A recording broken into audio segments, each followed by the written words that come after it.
And you can just ignore the camera. Okay, so Just start off with your name and what date you were born, maybe. Yeah.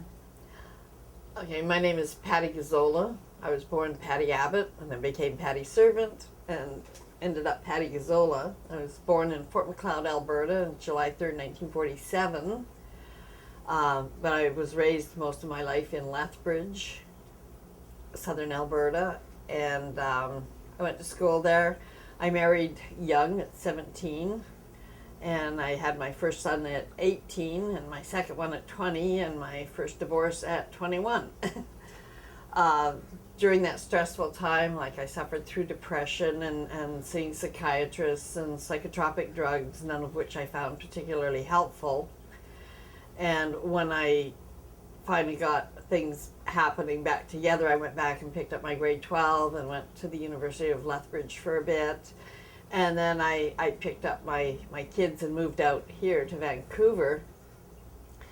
And after I got out here, I got involved in, like, through university and whatnot, into left-wing politics, and I wound up at this demonstration at a place that was called Rainbow City Hall. It was like an old school that had little huts right across from the regular city hall, and like a number of different organizations had different huts, and part of the people that were there was like the beginning of MPA. It was just a few people, and that's the point that I got involved in MPA. So it wasn't long after I moved here. You know, like, my son was about 2.5 and he's in his 40s now, so it was a while ago. Yeah, yeah. So what was your, what drew you to MPA then? Just the fact that it was made up of people who wanted to support each other and weren't totally romanced with the idea of psychiatry being the answer. That people supporting people had a lot of value. And, like, my understanding is the fellow who basically started it, Lanny Beckman, he was a dissertation away from his PhD when he had a breakdown. And at UBC he was going to a day group, and they had a couple of suicides. And one day when they came in on Monday, they had 2 people with the same first name, and when they told them that this guy had committed suicide over the weekend, everybody was looking around to see who was left. And so they decided to exchange phone numbers because there was no crisis lines or any of that back then. And so they started supporting each other in hours when, like, psychiatric help was not available. And Lanny was friends with a columnist for the Vancouver Sun who wrote a column asking people, like, that were interested in this kind of support to show up at this meeting. And 80 people showed up for the first meeting, and that was the beginning of MPA. Yeah, yeah. And I mean, when you encountered MPA, did it feel like something new and different to you, or had you encountered anything like that before? No, and like the way it all came together, like, looking back on it now, like, it was almost miraculous the way things just, like, Lanny got $1,000 from the graduating class of UBC, rented a house from a guy who was an ex-patient that they turned into, like, 10 beds in the basement and a soup kitchen, and it was open 24 hours a day, and all of it was volunteers. Like, nobody was getting paid then. And then opportunities for youth came along, so we got a couple salaries for there, and we got a couple salaries from Company of Young Canadians, and we got a couple salaries from the LIP project, which is Local Improvement Project, which was the son of OFY, and that's how we began. And people that worked there, like, it was like really low salaries, but it was a salary, and we put some of our money back for operating expenses, and, you know, it just grew from there. And, you know, we bought properties through Canadian Mortgage and Housing, and so, like, MPA today is very property rich, especially in Vancouver. Mm-hmm. You know, they own houses in Kitsilano that are probably worth $1 million a piece now, but back then they were selling for about $35,000. So, like, they made a lot of right moves. Yeah. And, like, a lot of people were willing to put their time and energy in for free. Like, sometimes I would take my son over and put him to sleep on the couch and man the crisis lines, and we had a whole list of people that could be called with cars to go out if necessary. To go out to people's homes for crisis. Yeah. I didn't know you had a crisis line. Can you tell me a little bit about that? It was just a number that was passed around if you were in trouble to call, because there was no crisis center, and it was all manned by volunteers. Mm-hmm. And if you had somebody really suicidal, you get somebody on the other line, like getting the phone call traced and getting help, you know, when it was more than we could handle. Yeah. Yeah. So did you guys have any training to Nope. be on the crisis line? Just to be there. And I guess my sense of the MPA is that it grew based on the impulses of people who were involved, right? That people saw a need, they did something. Is that how? Or Well, yeah, it had like a really left bent to it. Like Lanny was a Marxist, and you know believed in like equality and whatnot. And at one point, people were paid a salary depending on their needs. So the person that received the highest salary was the secretary who had 5 kids.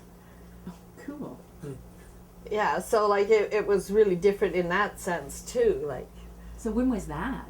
Because that's quite radical. that would have been early 70s. Early 70s. Like in the So, beginning. so those that was the early. I mean, I get the sense that the earliest grants were the UBC graduating class, and then the Company of Young Canadians. The yeah, earliest ones, we got 2 from them. and then the LIP grants, and then they turned into. Yeah, and there was the opportunity for youth. And Yeah, like there was a yeah. number of like short grants. So I'm curious, the UBC grads grant. Who secured that, and what was the That was connection? before I came in. I think it was Lanny Beckman and Barry Cool Okay. who went out and spoke to them and got that. Okay, because I'm not 100% sure, but I think one of maybe Dick Beck's, maybe somebody was the president of the student society. Anyways, I can ferret that out. I think there It was might have a been Stan Persky. Oh, it might have been Stan. Yeah. Yeah. Yeah. So tell me about Yeah, this. because he was really big, and he also lived in the same communal house that they purchased with Lanny.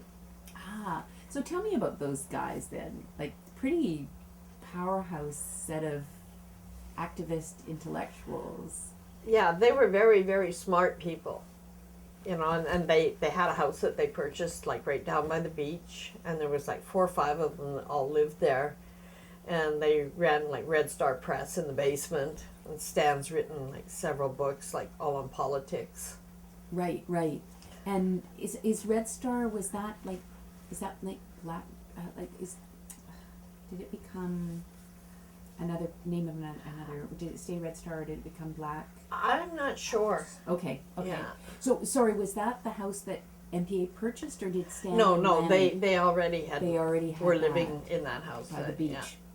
That would be a tidy piece of real estate today, huh? Oh yeah. Yeah. But like they ran that the same way. Like they used to rotate bedrooms every 6 months, so it was fair. So, so you came into MPA and you had kids, and how did that work? Because you're the first person I've talked to that had kids, you know, and was a member of MPA. So, Well, they would come with me. mhm. You know, actually, my oldest son spent a lot of time in Alberta with my parents. Right, right.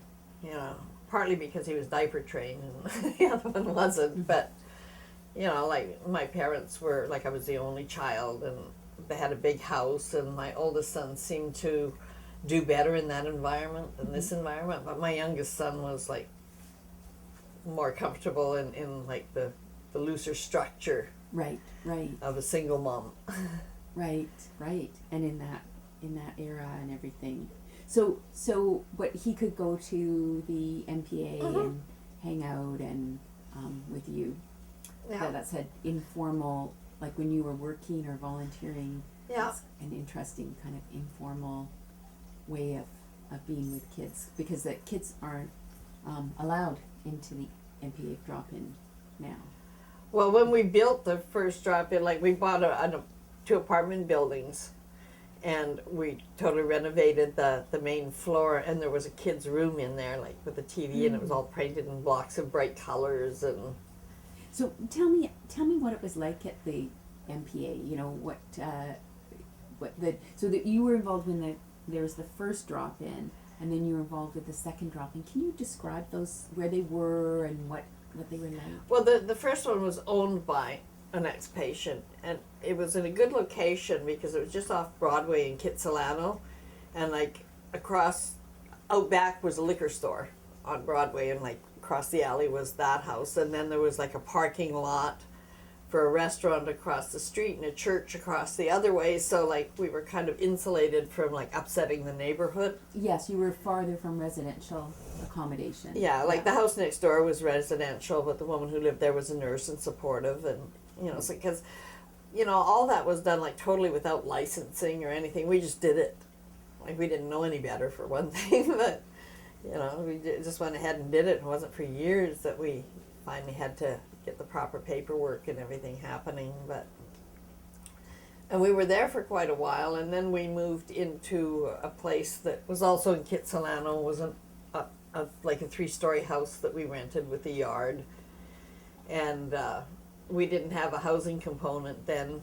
We had like a live-in caretaker, but you know, a number of things happened there, and like always all the decisions were made like in weekly meetings or monthly meetings. Like there was a business meeting every week and a general meeting every month and an annual general meeting every year, and all the decisions were made, and it was like one person, one vote. Staff had one vote, members had one vote, and they elected the people that worked there. You had to run for your job every 6 months. So if you weren't serving your clientele, you were gone. Right. Yeah, you weren't reelected. So it made everybody answerable. And that continued until when did? It happened like just a year or two before I left. So I guess it was about 20 years ago. Like the staff at MPA unionized. Right. Like when you take money from the government, gradually they take over. And there's strings and demands and expectations of the money, and like they wanted like a management team, and because like it was getting into big money. Like there was like a whole housing program and 5 houses and apartment buildings and independent living, and so they wanted more accountability, and the response from the staff was to unionize. Well, that takes care of like elections and accountability to the clientele. Like I mean, my sense is that early loose funding structure worked with the politics of the MPA. Yeah. And that kind of the loose structure, the collective structure. Yeah. But then as funding shifts, the organization shifts. The meetings used to be really like, sometimes they were just hysterical, the stuff that went on. Give me do you have a story? Well, we had a number of groups, and we had a women's group, and a couple of the women that worked there were like quite into the feminist movement. Barb Bussigill and what was her name? It'll come to me, but yeah, like, and they attended the women's group, and we talked about empowerment and stuff. And there was this like one guy who was like very verbal, and he could be verbally abusive, and so we decided at the meeting that whenever he started, all the women would stand up and scream. And it just shut him right up. So it worked. Yeah. So because Evelyn Rubin, that's the other woman. that was it. So Evelyn Rubin and Barb Bussigill. they were a feminist core within. Well, the their personal politics like Yeah. included like women's rights and feminist leanings. So my sense is that the feminist voice wasn't there in 1971, but it comes in a bit later. Would you think that, or how do you think the feminism piece happened? Well, I think part of like Lanny's beliefs were, you know, because like the women that lived in his collective and stuff, like they were part of the left-wing politics was women's rights, and Mm-hmm. I remember reading like the politics of housework and Oh yes. Do you remember Wages for Housework campaign? That was an early feminist. It's fascinating actually. So I have I'm looking at all the things you did, and in the NFB film you say that you talk about how you sort of moved into a more central active role in the MPA. And you say about starting just hanging around. yeah, being a volunteer. Yeah. And then because you had some secretarial. Well, no, I think my first paid position was like activities coordinator, and I'd been doing that as a volunteer anyhow. So when the money became available, I was like the natural choice. But you would have been elected. Yeah. Yeah.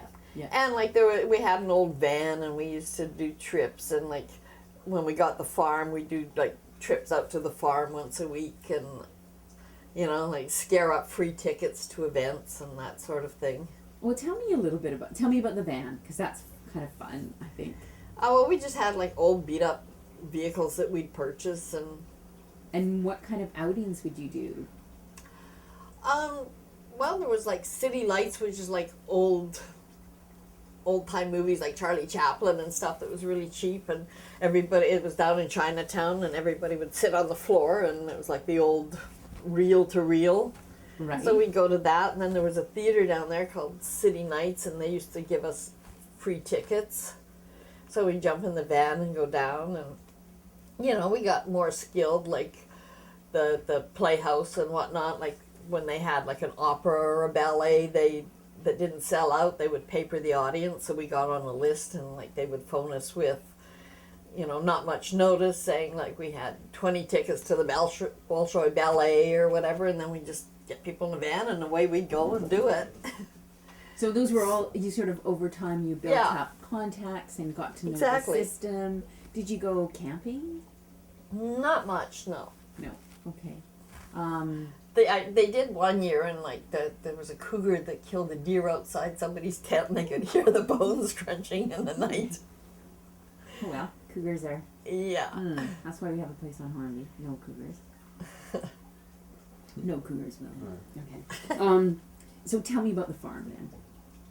Well, it was an experiment to see if like people that were inundated with city life and all the busyness would do better on a farm. It didn't last very long. I think we had 2 locations, and it was a choice that people could go and live out there. And there was like 2 coordinators that lived out there as well, and they were like trying to raise some chickens and do the rest of that stuff. But I think the isolation got to people after a while, like not being able to run down to the corner store and get cigarettes or whatever. So, but it was an interesting experiment. Yeah. Like my sense is it maybe lasted for a year and a bit. Or yeah, I can't remember for sure, but yeah, it was. Yeah, and I can see this news clipping that looks really interesting. So, yeah, it looks. Well, it's kind of funny because after that story appeared in the paper, like we jokingly called it the Funny Farm, like the Foundation for the Understanding of Nervous and Neurotic Illnesses. And there was a local, he was a radio guy at the time, Jack Webster, and he got on that about the waste of government money and funds, because he like took offense at the Funny Farm, like just making fun, and like he obviously hadn't researched the background on what we were doing. He just saw us as a bunch of hippies who were wasting government funds. And like I came to admire Webster in his later years when he was on TV and stuff. He was quite the character. He was a character, yes. Yeah. Yes, he was a character. But his politics would not necessarily have been sympathetic to the MPA. But my sense is that you guys had good media connections. Did you have good media connections? Yeah, and like that again, like Lanny had a lot of connections and built a lot of support. Like, and Marilyn Sardi, who came to work, she was like in a leadership role for a while, and her husband was a columnist for like the local paper, and right. So yeah, we did have some ins here and there. But it wasn't Bob Sardi that wrote the original column, was it? No, that was Bob Hunter, and he was also involved with like the beginnings of Greenpeace, and like that was his political bent. Okay. So would Lanny, but he was a columnist for the Vancouver Sun. So would Lanny have known Bob Hunter then?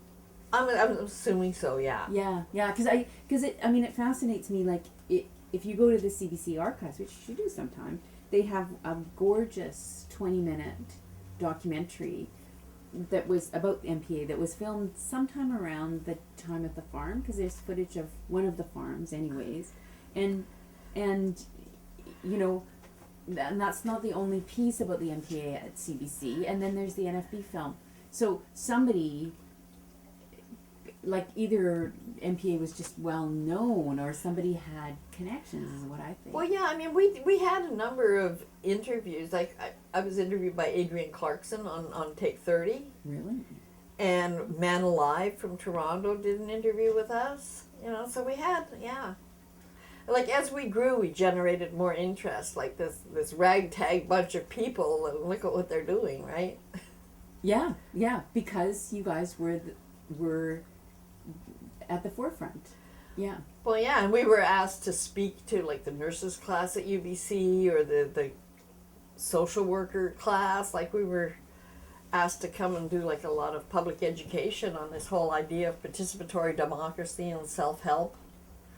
Yeah, I was going to say, what was your message when you went to UBC was that your message just? Yeah, well, here's another thing that works for some people. Like it doesn't work for everybody. You know, and the houses were set up to foster independence, you know, and self-esteem. Like people were taught life skills. Like they had a weekly house meeting and decided who would move in. Mm-hmm. So they got to pick their roommates, and you know, the ones that had been there longer would help the ones that lived there that were new and didn't have any skills. And every week they'd all take a chore, like a shopping list, and everybody picked a day to cook, and you know, and it was all run like that people can do it on their own with some support. Right. No, I think it's very interesting. So you said that the MPA worked for a certain kind of person. So can you give me a sketch of that kind of person that it worked for? Obviously, like we couldn't handle somebody who was actively psychotic. You know, and sometimes we'd have to ban people for a month or a week if their behavior was like too disruptive to be around the drop-in center, or dangerous, or like we finally put in like windows that were small windows because the windows got broken so often. You know, like it could get quite volatile, and you know, like sometimes in the evening you'd have like 80 people in the drop-in center. You know, which is a lot of people. But so not someone who's actively psychotic, yeah. Yeah. And, you know, like MPA believed in supporting people who wanted to try and go off medications. Right. You know, but it was suggested that they do it gradually, and that they look into like their diet and exercise and other things, and like if it wasn't successful they could go back on. You know, but yeah, the group didn't believe that like medication was the end all be all.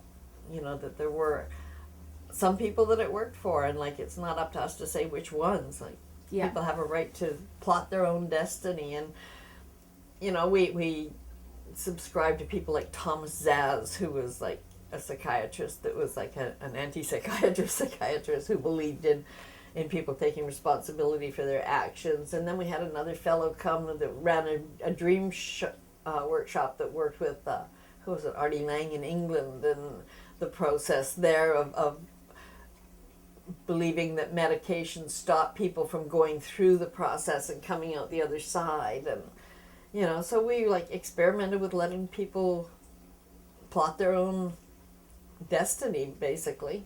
Yeah, that's pretty cool. So people who wanted, I'm guessing what you're saying is that you attracted people who wanted to take charge of their own health, that were willing to,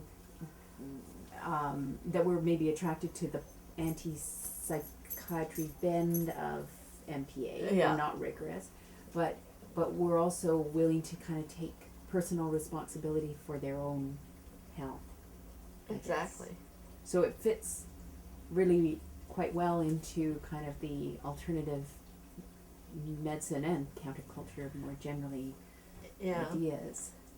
I mean, it wasn't all roses. Like there was some real stressful times. Like there was a fellow that people knew for years, and he went off his meds, and when he started getting a little quirky, like people didn't really take it seriously, because like we all knew him as this like gentle person, and like he tried to kill one of the staff. Like he was choking her on the beach, saying he was doing it because God was telling him to, and stuff like that. And you know, she got away, and they picked him up in the ambulance, took him to the hospital, but he flipped back into being rational and explained it was all a misunderstanding, and they let him go, and then he stabbed a woman. You know, like at one of the houses. Yeah, Oh my goodness. yeah. Yeah. Wow. But the And- psychiatrist had known him for years, and she released him Right. because right. he convinced her it was all a mistake. Yeah. I'm just gonna have a cookie. That's on tape. I don't think. So and what year was that? Oh God, I don't know. It was in the second drop-in center. He was the caretaker there. Oh, that's really. Yeah, yeah. Everybody called him Uncle Earl. So that was messy. Yeah, There was tons of politics, so there were messy politics, I should think. yeah. I mean, a lot of it, like we were experimenting, trying to find our way, you know.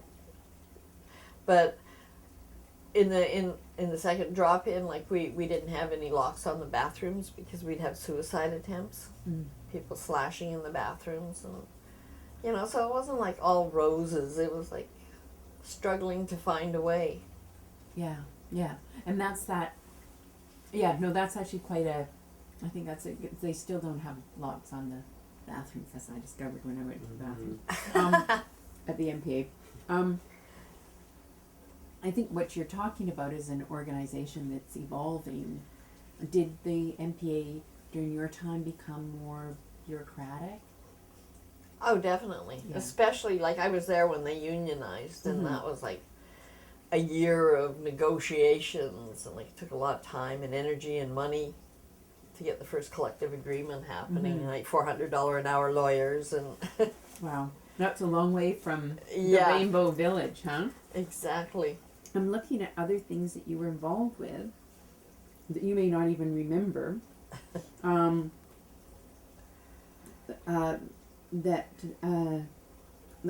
This is great because you were in the MPA play.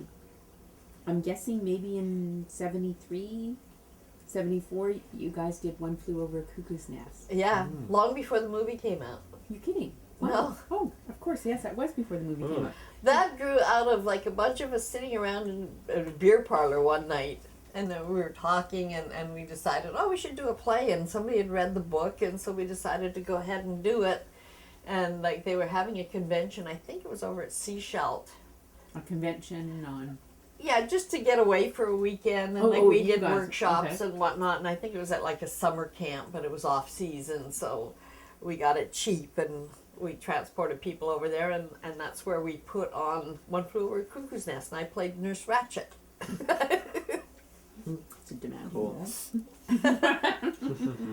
Oh, it was great. I mean, we had this big native guy who played the big native guy, Mm-hmm. and we had like this fiery red-headed juggler that played the key role. Like, Mm-hmm. yeah. And so, did you have people from outside MPA who were in the theater community, or did No, you just we just did it. That sounds really fun. We had a really friendly audience, you know. Mhm. Not overly critical. But we did have an actor's workshop at one time. Oh, tell me about that. I can't remember his name. I think it might be in one of the newspapers, but like he was a professional, and he came in and did weekly acting workshops. Like, That wouldn't have been John Gray, would it? no, Okay. no, I believe it's in one of the papers. Mm-hmm. It probably, if I went through my 53-page Yeah. thing and read it carefully. And sometimes they do like a skit for the general meeting or whatever. Mm-hmm. I mean, we had Lloyd, this guy here. Oh, yeah. He did the Right Reverend Oral Fixation, like with his like big rant. So who is he? He was one of the guys that hung around and Yeah. worked there. He was our transportation coordinator for a while. Right, right. But I mean, that's the thing. Like all the different workshops were open to staff and Mm-hmm. members. You know, so in the acting workshop or the dream workshop or the women's group or there was a number of different things to get involved in. And that's what that's one of the pieces that really kind of intrigues me is someone like you were coming out of the mental health system, but the number of non-survivor consumers who were connected with MPA, or in a nutshell, even if they just had a piece of poetry published once, or just came, were interested in the same, intellectual, like the people that you read, that they were interested in this idea. And I find that a very interesting piece of MPA is. Well, it was unique in a way. Like, we had a woman come from, a woman and a guy from New York City. And she ended up like staying in an MPA house and then working for MPA, and she wrote a book. Would that be Judy Chamberlain? Yeah. Mm-hmm. And then she was on the president's committee or something in the States for mental health. I ran into her at a convention on handicap and the law in Toronto, and she'd written the book. I used to have a copy of it. There's quite a section about MPA. Yeah. Yeah. Yeah. Were you involved in the Vancouver Emotional Emergency I Center? knew the people who ran it, yeah. Like, they totally believed in people coming off medication. Like, they wouldn't take people who were on meds. And that was part of the belief that if you supported people through their crisis, they could come out the other side. Mm-hmm. And that the medication blocked that process from happening. So, it was people who'd been around MPA that actually went and did that. Yeah, Tom Sanborn. we interviewed him yesterday. Oh, yeah? And I'm pretty sure he said to say hi to you. Yeah. Yeah. I ran into him at a party several years ago. Yeah. That's He seems like interesting. he's doing very well. Yeah. Yeah. So I'm just one of the things that the first person we interviewed was Jackie Hooper. Oh, yeah. Yeah. And she told me something that I found very interesting about the drop-in. I guess when it was down on 4th, when it shifted to 4th, that Aboriginals came and hung out. And I found that, do you remember that? People from the Doesn't Native stand out. Center? Or is it, like, she said, it wasn't just survivor consumers. It was, other people would just come in and hang out, and I thought that was really interesting too. So it was a place that appears to have been open to, Well, yeah, we had a number of different people approach for different things. Like, we had this one guy that came that wanted us to help him support a tea house. for a tea house. Well, just in the neighborhood for people who wanted to drop in and drink good teas. But, like, MPA didn't support that one. And like, we had another guy that came and he was involved for a while, and then he went on to start, like, Connection Society that opened the first, like, recovery-oriented place in Vancouver. And, so, like, we had a whole bunch of people come from all over the place to, like, study us or be involved and then take the knowledge back. Like, there was a group in Saskatchewan who came out that was, like, a self-help group. And the guy came out here and spent time and then went back and... Oh, okay. And Don White's? Yeah, Don White's came out from Toronto. And like, we used to mail copies of The Nutshell to, like, libraries around the world. Like, somebody told me that I was quoted in a magazine article in New Zealand. And I was like, how the hell did they ever find out? Like... But you just got addresses and just posted copies out and... Yeah. So can you remember where, because that's a fascinating piece, and nobody's spoken to that, is like the larger, how MPA fit in the larger kind of networks of liberation politics and especially around survivors. So people from Saskatchewan came, Don White's from Toronto. What about other kind of larger networking? We took a van load of people down to a conference in California that was like an anti-psychiatry conference, and there was a big debate before it went, like, it got into, like, real argument and hurt feelings about what constituted a member and who was an ex-patient as opposed to somebody who'd been involved with the mental health system, and, like, whether being incarcerated in a mental facility was a different classification than somebody who'd just seen a doctor and gotten some meds. And, like, it was a real struggle to define, who would go to the conference and what the stance were. Like, if you were employed there and had gone through struggles but never seen a mental health professional, you know, like, so there was like trying to define, but in the end, like, people just went and had a good time down there. And Was that an ongoing issue of legitimacy within MPA? it came up once in a while, but basically anybody who wanted to be a member could be a member. Right, right.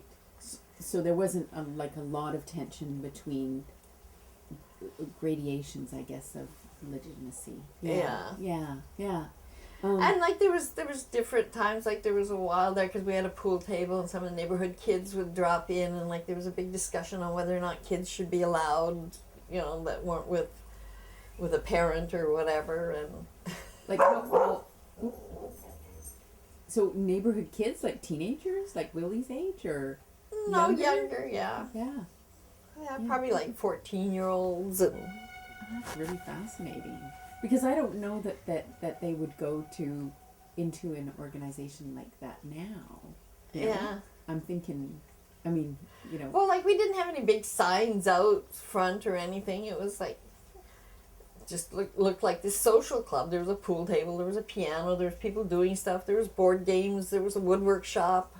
Oh, tell me about the woodwork shop a bit.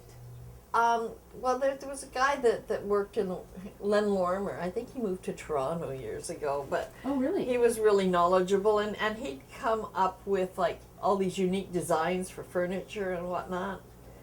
Like my cutting board there was made by a woman who in the MPA woodwork shop, and it was a wedding present from this woman who made that, and like I'm still using it today. Cool. Right, that is cool. Yeah, she ended up committing suicide, so it's like kind of touching to still have it. You know, but she was really quite talented with working with wood, and she enjoyed it and spent a lot of time in there. And there were obviously talented artists and poets, writers connected to. Do you want to speak of any of those people? Well, people were just encouraged, you know, to express themselves in whatever way. You know, like there was people that wrote for the magazine quite a bit. Like Molly Dexall was an older woman, and she ended up like, I think she had an overdose of insulin. Oh, is that what happened? Yeah. She died fairly early on, but she was involved with Veek, so must have been after 75. Yeah, and she had a blind son. Right. And was he involved with MPA as well? Not so much. He'd come by with her once in a while, Freddie. Yeah. Right. But, you know, like she was very spoken on like the number of shock treatments that she had, like hundreds. Wow. And she was very vocal about like how she considered that abuse, and she wrote a lot.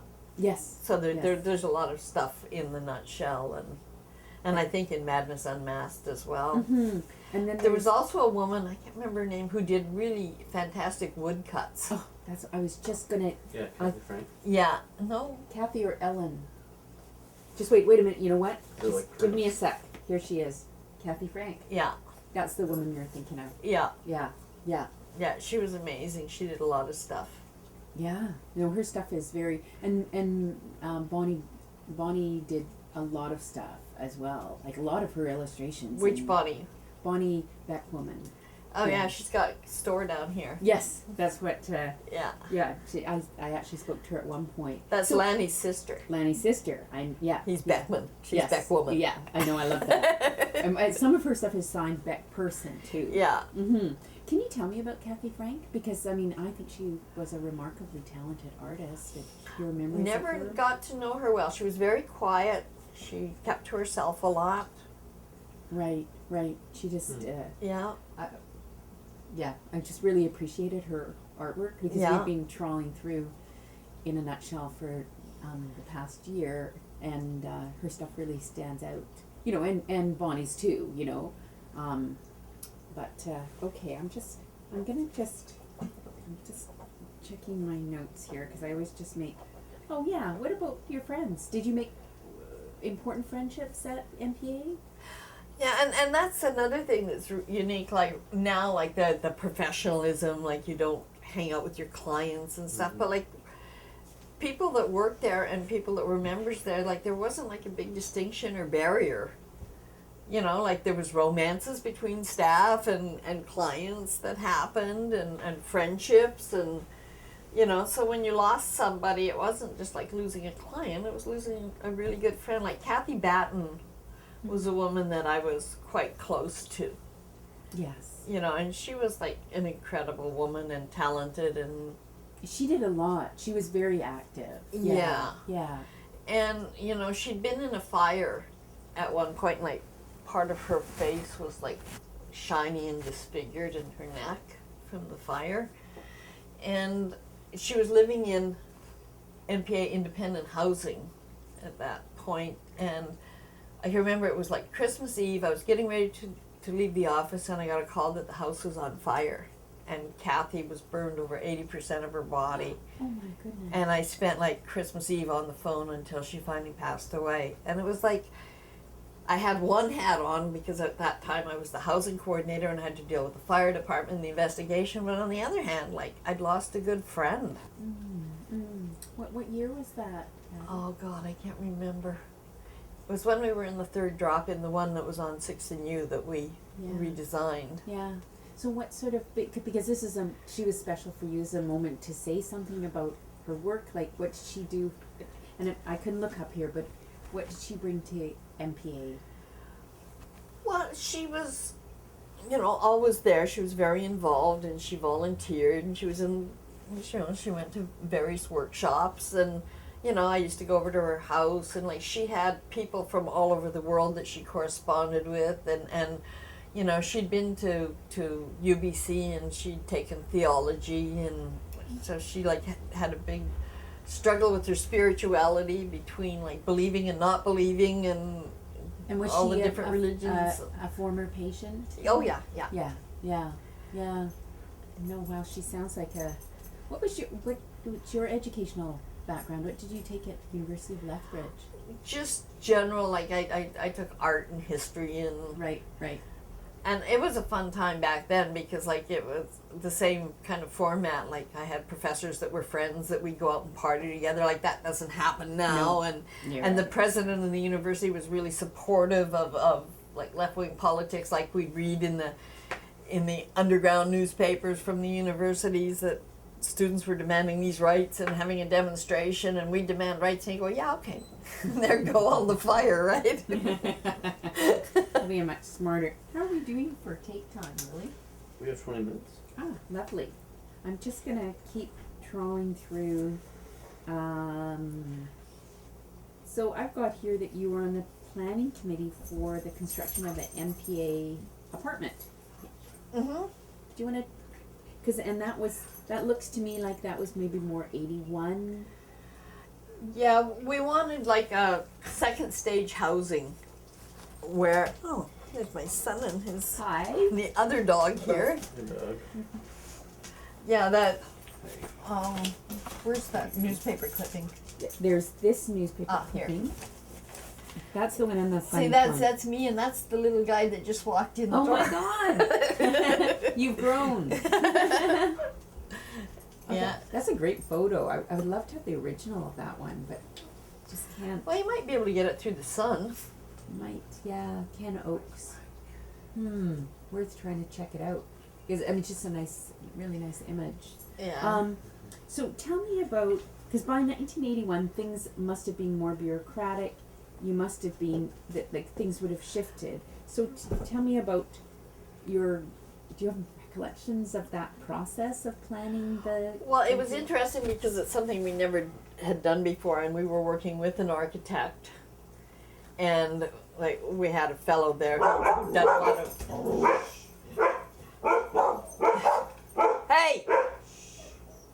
who'd done like a lot of construction stuff, Tim Isaac. And so then we learned about like MUPs per square foot and unit pricing, and you know, we had to work all that in, and we got the funding. And you know, it was funny because like nobody wanted to commit until everybody else had committed. Like the city of Vancouver finally gave us the property like on a 99-year lease for really low figure, and then like we got the funding through, who was it? Was it Canadian Mortgage and Housing Corporation? It might have been. maybe not by 81. I don't know. Yeah. when- But anyhow, we got all that done, and like we figured we'd have meetings to discuss like what we wanted, and like it was all like bachelor in one bedroom, but we had an office by the door because it was going to be staffed, Right. and then we had a big lounge area for like communal meals like at Christmas or whatever, and for weekly meetings, so that people could stay on track, and you know, also used as you know, to have outside people come in and do workshops and stuff. So it was like an interesting concept. And then, you know, like the other piece was like they wouldn't give us the money to build it until we secured the money for salaries, and Yeah, so so it was like a it's- big juggle. And it's totally different than those early, like then if you, that was 81 and 71, Yeah. you get that lip grant, and so it's a really different. And then we got Canadian Mortgage and Housing to give Yeah. us 110% financing to buy places. Right. I'm gonna just wait a second while Yeah. the Spike, get in here. Be quiet. So, I think that one thing that's really interesting about the MPA is that, and you've talked about it in terms of friend to staff, like that shifting. Hang on a sec. Trev, you gotta keep them quiet. Take them out or something. That's true. They are dogs. But I think what's interesting too is the way that the funding worked as income, right? So you actually, you know, you start hanging out in this place, and then you get a job. And okay, you weren't making corporate money. Yeah, but I was on welfare before that. Yeah. So can you just tell me, just for the, you know, for the historical record, tell me a little bit about, you know, what did that mean for you? You come out to Vancouver and you're on welfare and you're a single mom, you know? Well, it was more than a salary. Like it was a whole network. You know, because when I moved out here, I only knew like one or two people, and all of a sudden, like I had this huge network of people. You know, and to be able to get paid for doing something that you were doing anyhow, that was like a big bonus. And And obviously, it helps your self-esteem when you're not on welfare and you don't have to go beg for things, like you're supporting your family and doing it on your own. yeah, and it must have helped your self-esteem too, to, like, you were doing something that you knew was making a difference, I should think, you know? You would have Yeah. felt it was pretty vital what you were doing. Yeah. But it just is interesting. So you were able to stay involved in NPA partly, am I thinking, because you were, you know, you got a job there. Yeah, and I kind of grew with the role. Like I got more and more knowledge, you know, the longer you're there, and you know, like I said, like building an apartment building. Who would have thought, right? Yeah, it's totally. And then doing the juggling for you know, even like getting the carpeting and stuff. We had people say, okay, like if you can get the Vancouver Foundation to give you half the money, we'll give you the other half. And then we go to the lottery people and they say, well, we want them to commit to their half, and then we'll give you the other half. So trying to just get everybody together at the same time with a yes. But those skills that you gained through the MPA, you know, that you didn't have in 71, by 81 you've got them, and you're like, that's you know, that's something, huh? Well, yeah, like you're always growing and learning and testing and seeing what works and what doesn't work. Yeah, I mean, definitely there was more flexible funding and more. So I'm trying to think. I guess like there were strong leaders in the MPA, but it was a collective. Like you talked about the meetings, but how did it work? Like how did projects start, and how did they take shape? Well, in various ways. Like sometimes it was just sitting around talking. Like I said, what happened with the play? You know, a bunch of us just sitting around. Somebody had an idea, and people jumped on the bandwagon, and we did it. You know, like I can't remember who decided to buy our first house, but that was a brilliant move in retrospect, to own property and not be accountable to landlords, and the fact that somebody knew that that was available for us to do. And like we used to have like this big book of places where you could apply for grants and stuff like that's something I would never have known how to do without people that had that knowledge. Well, Lanny, he was like very educated, very smart, very connected. You know, and the people that he was connected with that were supportive in the early days, and you know, Dick Woodsworth was another really smart man that had a lot of input back then. I just saw him a couple of months ago, and he's gone to India for a year to walk around. Oh, okay, I'll have to catch him later then. No, I tried really hard to contact him because I could see that he was important, and maybe he's the guy that was the president. It was one of the Dicks, I think, because wasn't there Dick Betts? Yeah. And then Dick Woodsworth, and I could see that. I thought it was maybe his wife, but apparently it's his sister, Elaine. That's the politician. Yeah. But I just couldn't. Anyways. Well, they're from a very political family from back in Ontario. Oh my God, are they the CCF? I don't know, but his dad was head of Asian Studies at UBC. Oh, okay. And I think he was some kind of ambassador to Japan, because Dick went to high school in Japan. Right. When his dad was an ambassador there, and then he came back and became head of Asian Studies, and they used to take groups of students to Japan every summer, and you know, so Dick is very versed in Japanese. Like he went over and worked at Expo in Japan for a year, and Oh, cool. so like he was all hooked in with the Japanese community as well.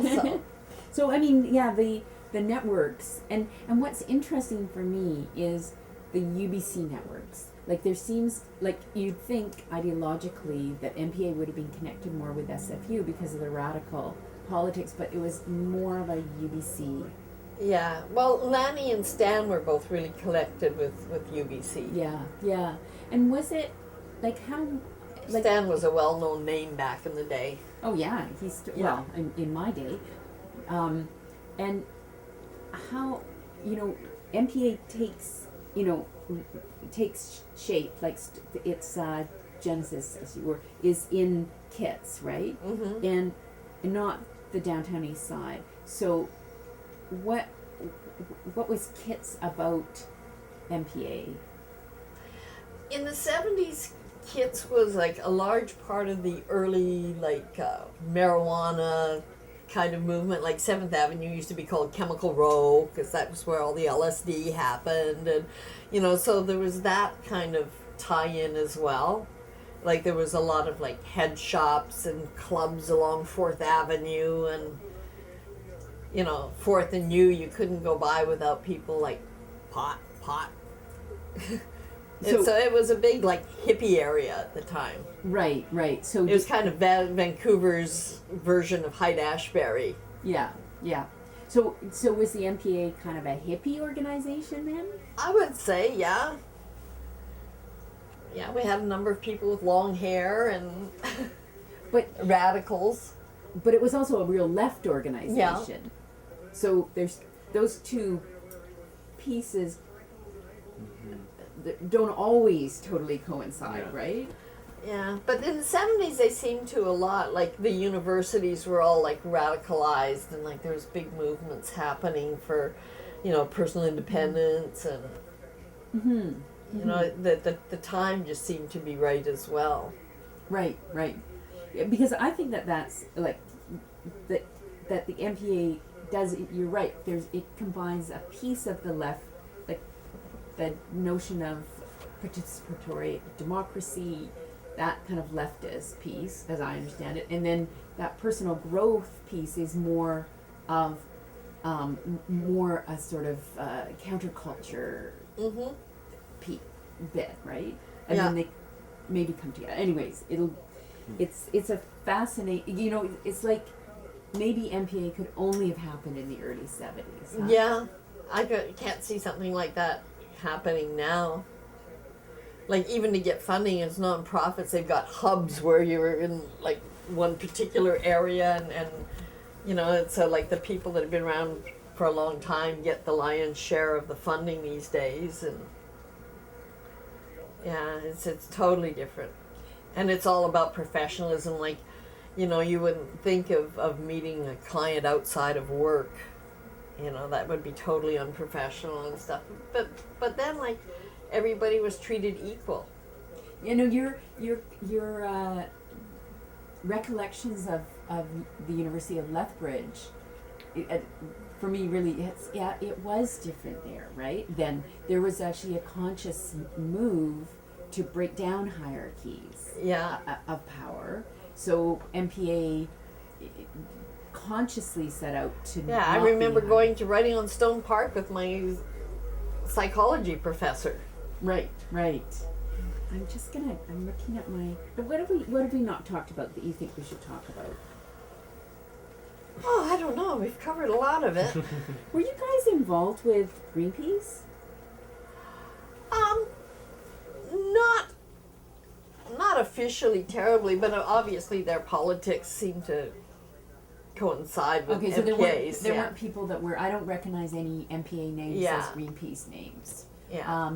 And what about we interviewed Hugh Parfit yesterday, and he was one of the psychiatrists that was involved in setting up the KITS Community Mental Health Center. I'm just wondering about, in your work with the MPA, do you remember how you connected with kind of mainstream community psychiatry or mental health? Yeah, at one point, I can't remember exactly, but there was community elected boards in like different areas, and like Barry Cool actually ran and was elected to that board, and like there was a number of people from KITS that. You mean community mental health boards? No, it was more like civic politics. Right. Yeah. Right. I can't remember what the name of them was, but yeah, we had a member on the board. Okay. And, but were you ever involved? And I think those were supportive in setting up yeah, community services, like. Were you ever involved in, with somebody who was around the MPA but needed, that you perceived them as needing help, or they wanted professional mental health care? What would you do? Yeah, in the later years, like we did work a lot more with like the community mental health teams and whatnot, because like when I worked in one of the houses, like a lot of our members attended and had doctors there, and when they were in difficulty, like you'd go in with them and meet with them and the psychiatrist and come up with a plan, or sometimes would necessitate a rehospitalization. So that was another shift over time, was to working. Well, we started out fighting to get people out of hospital, and now they're fighting to get people into hospital. So it's like the pendulum swings back and forth, right? From one extreme to the other. The question is to find the balance. So what I haven't asked you is to describe the house. Describe one of the houses that you were associated with, one of the MPA houses.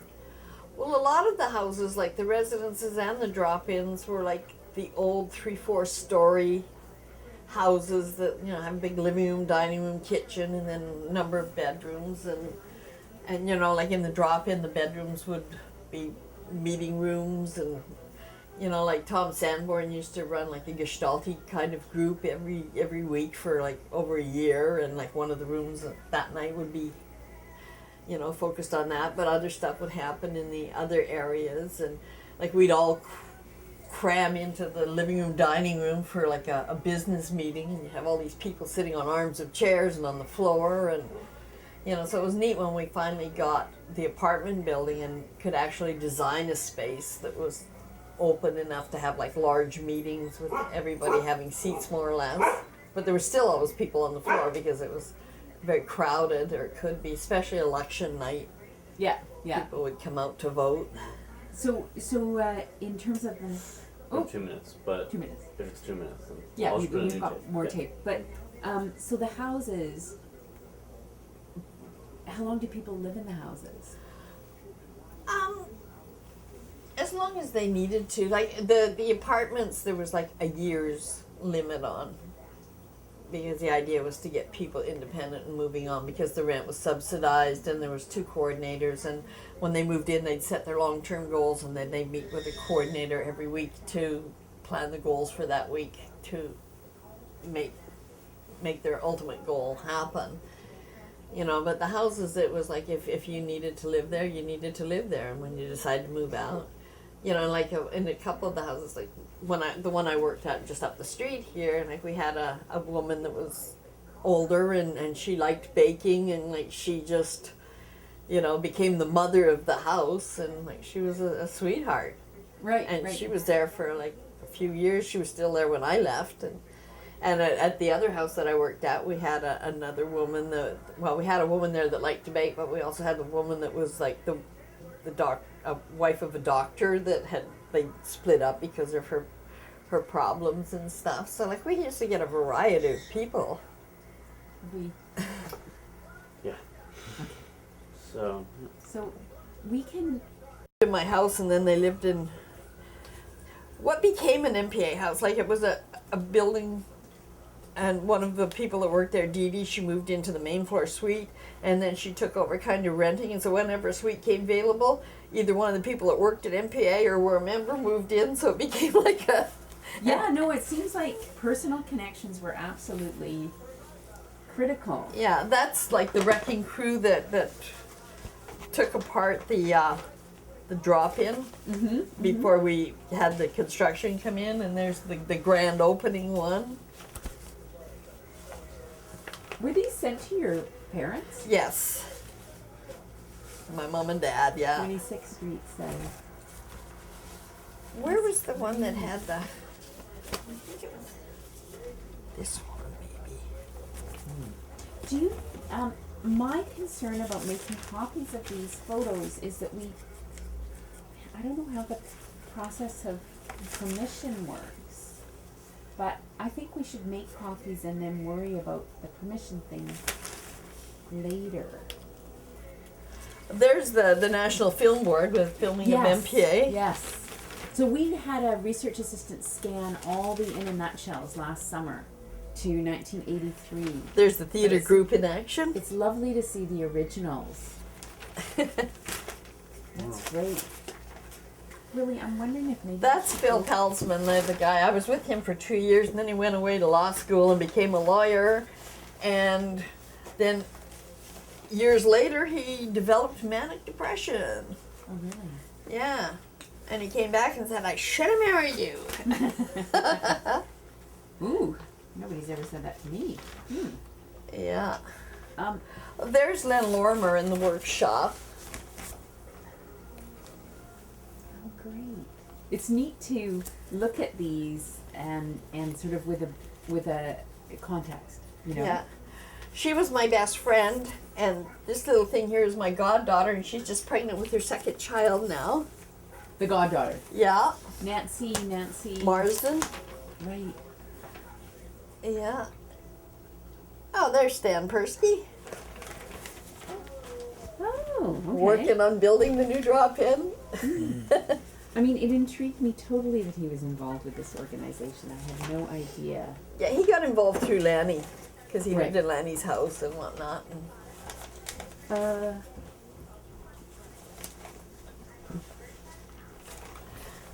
I'm just thinking maybe if you could go and get the scanner. yeah, do you want to do that?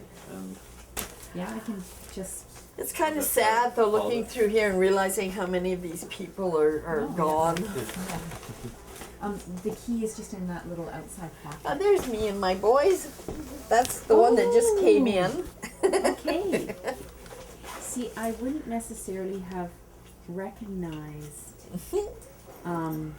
you from that picture, right? And it would, and often they don't say Patty, you Yeah. know, but I got another nutshell there. oh, great. Now who is that? Anita. Yeah. She was a member. Uh-oh. Willie. There's Stan Persky. And Kevin Topalian, I was with him for 2 years as well. Oh, wow. So which one's Stan? Right there. Okay. Kevin, last I heard, was living in Toronto and is a Kevin- school teacher. Tapalian. How do you spell his last name? I am not sure. It doesn't say there, does it? No, I don't think so.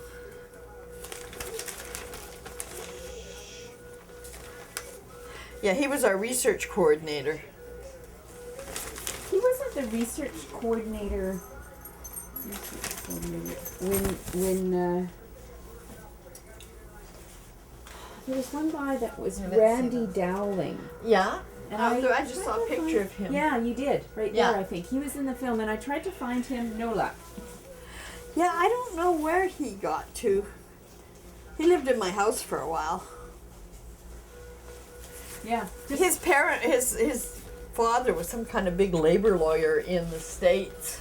Oh, so maybe he went back to the States. But no? he was the guy was afraid of flying, so he used to take the bus everywhere, and that's where he met Randy's mom. Uh-oh, here's Willie. Hey!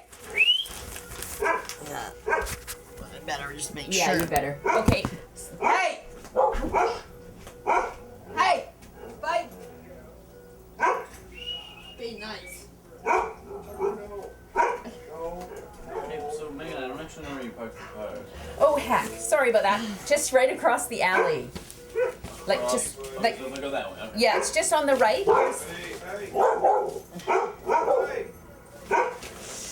Fran Phillips, she was a big part. Dick Raven. He was from Holland.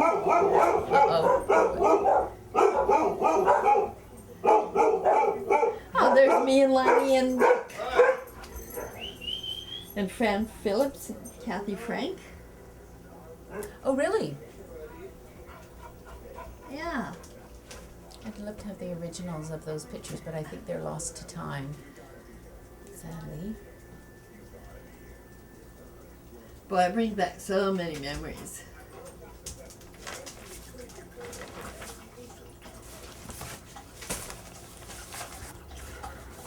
Yeah, this guy we hired out of prison.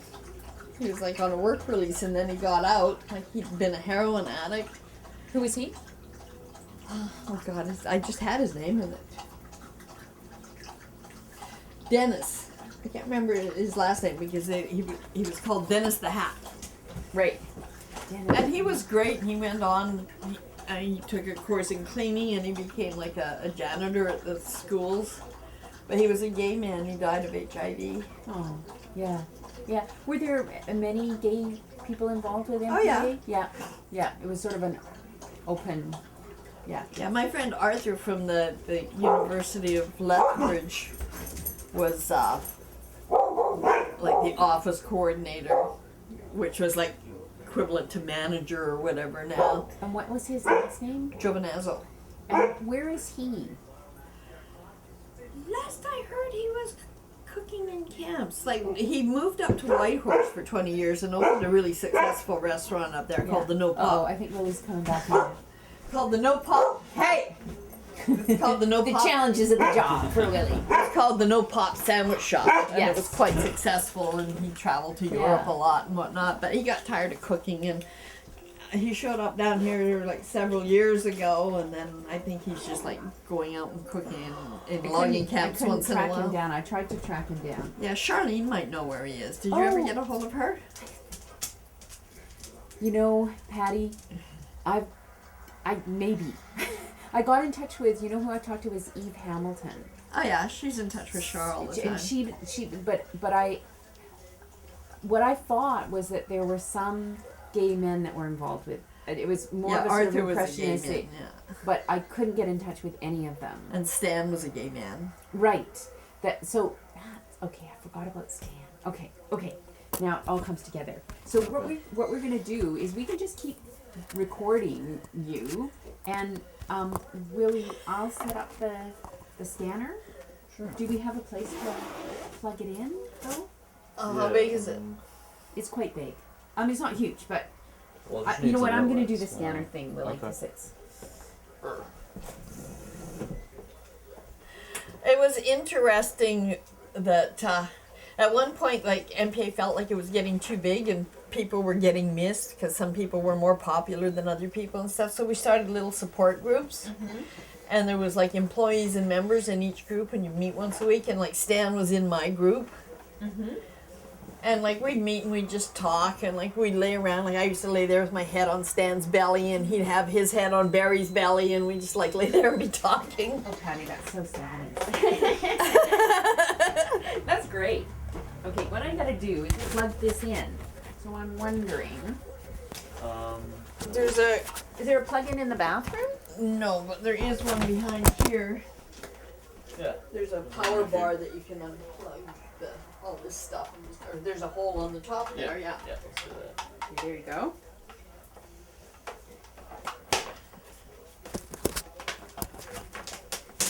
Wait a second.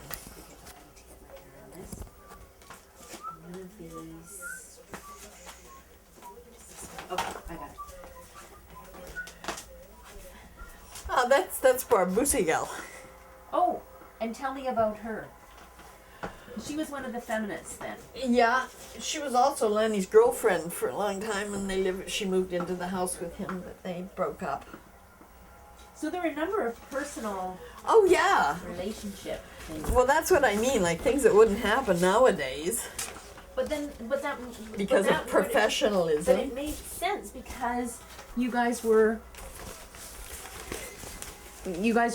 shifting between, you know, sometimes people work there for money, and sometimes Oh, man, I guess you need the laptop too, right? I know I do need my laptop, but I'm just, as a first thing, trying to just get this. Is that in the car? No, it's in my knapsack. Oh, okay. Yes.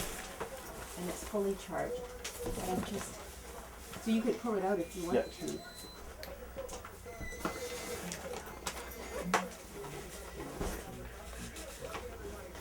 Oh, there's the other guy from New York City, Ted Chablinsky. Oh yeah, yeah. He grew up in a mental hospital. Like he wrote this article, and He grew up in a mental hospital. Oh, yes. Yeah. I remember that article. he was a probation officer in New York City. Right, and he's in California now, I think. Oh yeah. That's her. He was Judy Chamberlain's sweetie. Oh, really? Wow. Yeah, here's an article by Barb Busigal. Tubal ligation, why cross my fingers or my legs? Wow. Okay. So, Yes. yes. I think we'll do the photographs, Okay. and so we need to create a. So Patty, I'm just gonna get this set up. So we'll scan that article that you wrote, that journal, and the newspaper clipping about the farm, Right. and the photographs. But we have scanned copies of In a Nutshell. But it's just great to have you looking through them and coming up with stuff.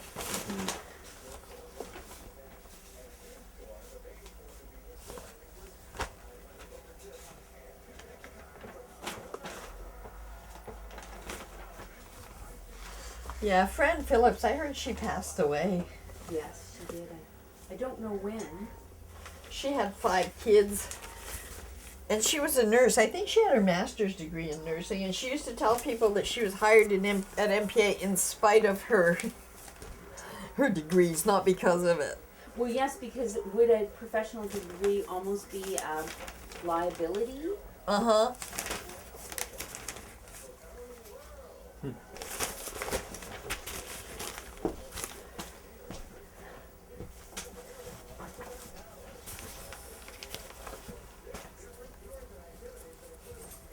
We had a baseball team called the Napoleons.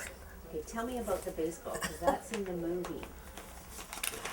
Well, back then in Vancouver, they had the Cosmic League, and like all these people got together and formed teams, and you know, they play informal games and drink beer while you're doing it. And MPA had a team as well, and it was run through the Georgia Strait. Patty, can you spell your last name for me, please? Gazz O-L-A. Ola. Yeah. Thank you.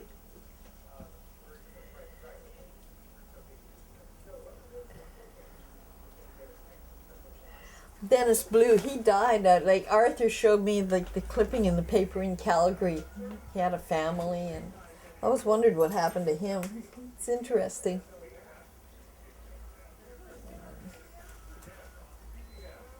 Dennis Blue, I couldn't find him either, and that explains that. Yeah.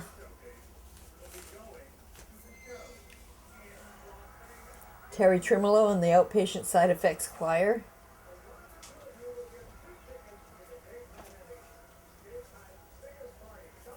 Okay, Larry, Yeah. do you want to get the pieces from over there? So Patty, we don't need to scan the in and nutshells, but we're gonna scan the photos. Alright, please. Oh, that's who ran the workshop. Gary Pogrel. The workshop for the theater. Yeah. Great. See, there's the MPA Theatre Resurrects the General Meeting. I think they put on these different skits. That's the right oral fixation, Lloyd.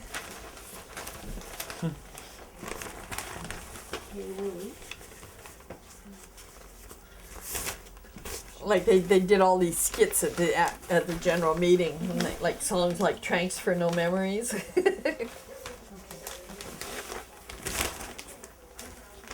We'll do this in 2 pieces.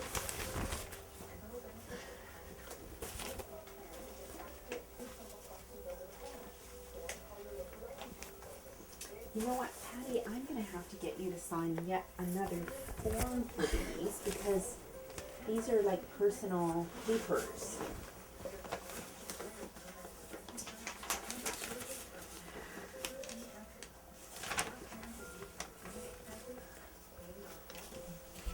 Sorry, this is a bit groggy here. So this is just you, just that you're releasing, like, so that we haven't stolen those. So I need to ask her. So do preview, hit preview.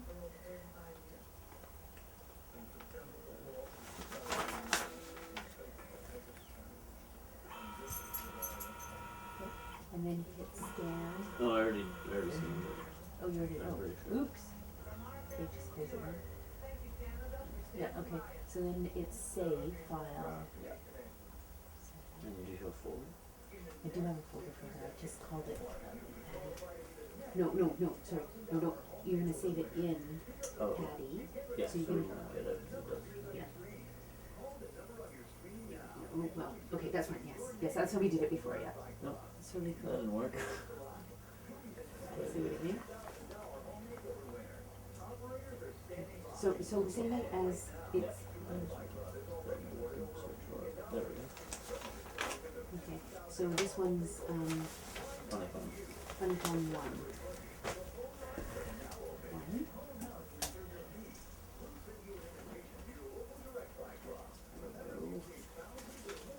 And then this is Funicom 2. You can get all that time, probably. Yeah, that's fine.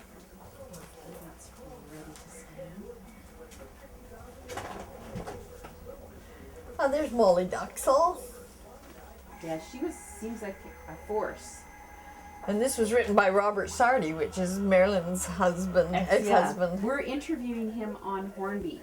Yeah, I ran into him up at Trout Lake All right. several months ago. So, Patty, this is, I'm guessing, you? Yeah. Okay, can you give me, is it possible for you to give me an approximate year for that Oh image? God, I don't know. It was in the drop-in center at 6 and This U. is gonna be visible. Yeah, that whole part. So, sorry, it was in the which drop-in center? The one at 6 and U. So, is that early 70s? That would be probably around 76, 75, 76. Okay. That's just a guess. Is there something else in there? Yes. And it's the, okay, so thank you. So, scan. So preview. If you, it just scans. Okay.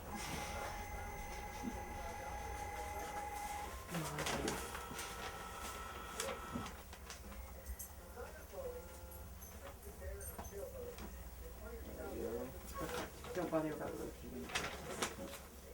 Okay, so Patty at drop-in. At U drop-in? Yeah. U Street. U Street. Okay, W-Y-E-W. Here's an article on the big debate. Not you. Okay, which volume is that? The big debate drop-in? 74, did you say 74, 75 for this one? I would maybe 76, because that's 76 was when the MPA National Film Board film was done, and that was done at the 6 and U, I can let it be. and I think it was fairly new then. So But, It's too late now. yeah, we had a problem-solving conference, and Barry wrote this article, and it was like who qualifies as an ex-patient kind of Okay. thing. So Patty, this picture, Dave Beamish and, Oh, I have no idea. That was at a baseball game. okay. You thought that was the theater guy? Yeah, it is. Okay. Gary Pogro. Okay. Oh, look it. You've got this. Ah, oh, nice. Yeah. Dave Beamish. Dave Beamish at baseball game. Just put that in the line.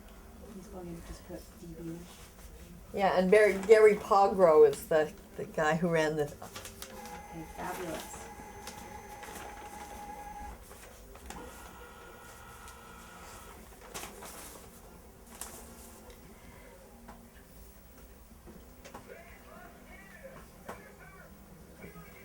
Oh. Okay. I remember I can't remember the name of the film, but there was this one Hollywood film that it was about a guy in a mental hospital, and they hired people from MPA as extras. Oh wow. Okay. Dave Beamish And- and who's Gary Gary. Pogro. How would you spell that? Oh God, I say just had a it. a rough guess. Is it Paul Grove? P-O-G-R-O-V, I think. Okay. Right. That's okay. I can. I just had it here. Baseball game.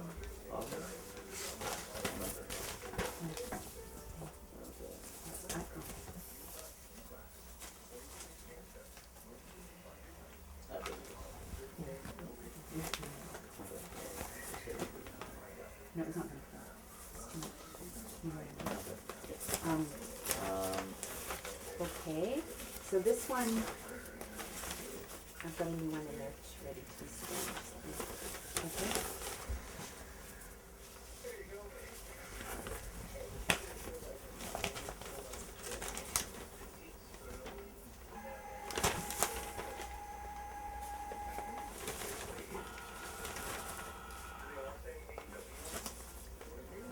Okay, Patty, this is a test of your memory.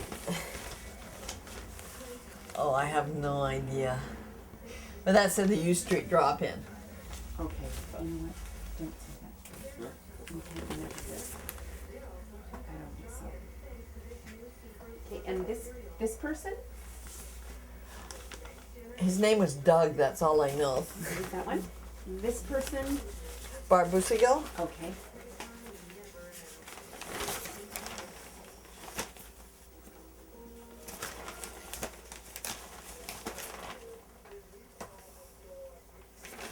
Jerry Walker. He was our accountant for a long time.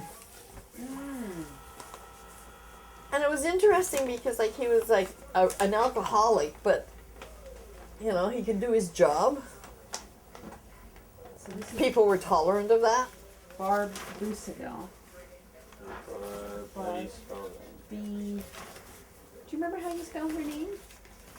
I'm not sure. It's in here somewhere, Yeah. but it's Busigel, I think.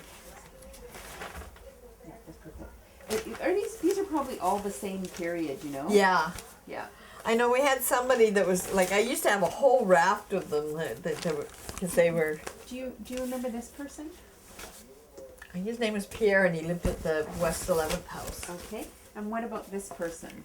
No, I don't know that one. It's just in with the others. And this person? Don't know his name either. Okay. And you knew this guy. Yeah, that's Lloyd. Howarth.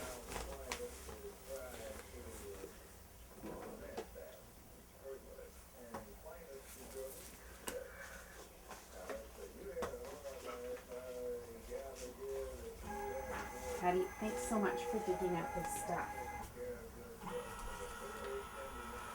Here's all your stuff back. And this guy, you remember this Pogral. guy? Pogral. Okay, great. And you remember this guy too, right? Yeah, Dennis the Hat. Okay. Okay, this Pogral. Morris Nishi, it was interesting what happened to him. Is that he was off his meds, and he went into the bank, his bank, and gave the teller a note that said, "Give me money," and they charged him with bank robbery. Is this you? Yeah, I got somebody at work to print that out of one of the nutshells. Oh, great. We'll scan this.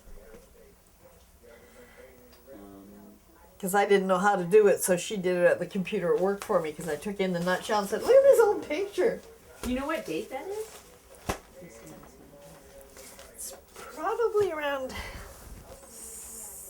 75, maybe?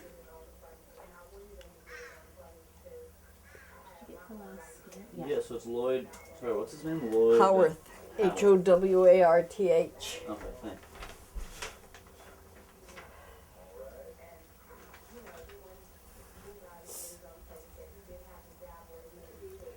It's funny the way romances came and went there. Yes, it sounds like it. Well, like For you. I was going out with Lloyd, and then my best friend Nancy was going out with Lloyd after me, and then he ends up marrying my next boyfriend's cousin. Oh my goodness. Okay. I'm just gonna. I was with Phil for 2 years, and then I was with Kevin for 2 years, with only a couple of weeks apart. Well, that was the times. That was. So, Well, Phil was going away to law school, and we were sort of breaking up, but so Patty, can I use your bathroom? certainly it's right there. Okay.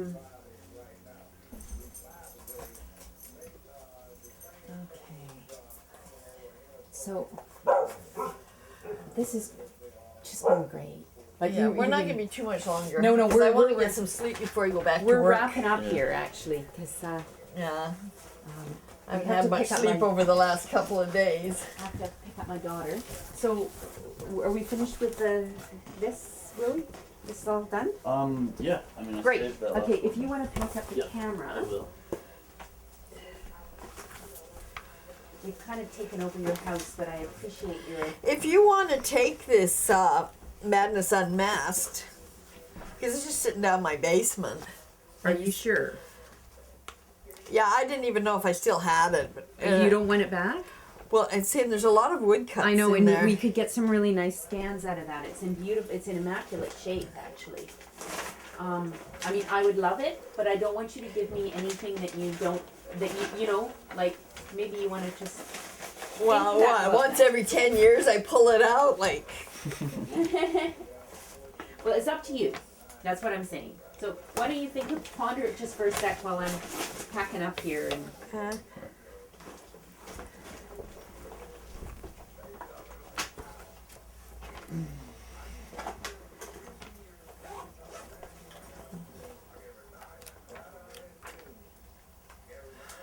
The only thing I would ask is like there's a short story I wrote in here that I'd like a copy of. Okay. Okay. Yeah.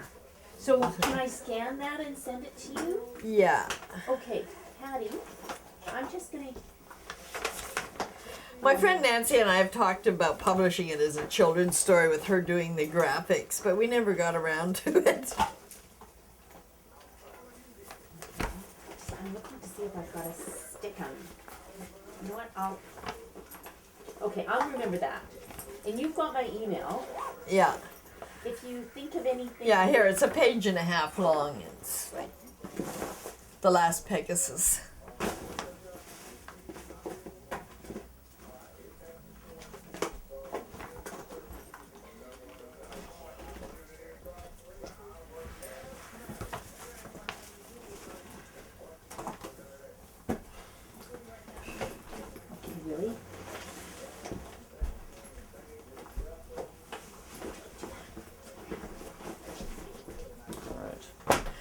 remember one of the guys that lived in the MPA houses, he had a button printed up that said, young and easily frightened.